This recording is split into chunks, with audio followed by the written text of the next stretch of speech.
بص، كلمة ازاي او كيف او هاو مش مجرد سؤال، بس دي مفتاح سحري بيفتح لك ابواب النجاح كلها. عارف لما بتسأل ازاي بتكون بتدور على الطرق، الوسائل اللي هتوصلك لهدفك، بتدور على حلول مبتكرة.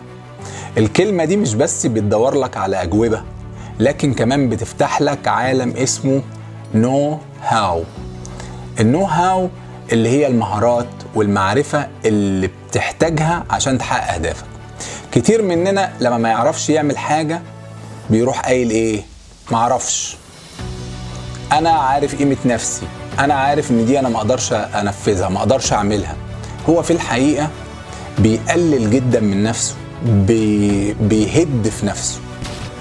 هو فاكر لما يقول يا سيدي رحم الله امرئ عرف قدر نفسه يبقى هو كده عمل اللي عليه. لا يا سيدي، انت بتخسف بنفسك الارض. اقول لك حاجة، في حل وبسيط جدا كمان.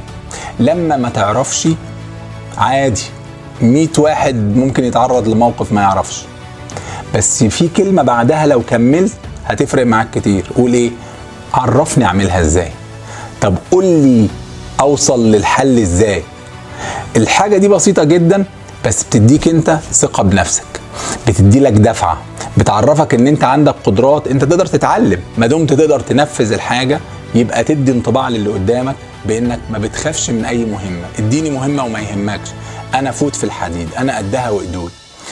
انا عاوزك تفكر كويس وتلغي كلمة مش قادر من قاموسك، بدلها بكلمة علمني، فهمني، او قول لي ازاي. صدقني هتفرق معاك وكتير قوي. بس كده.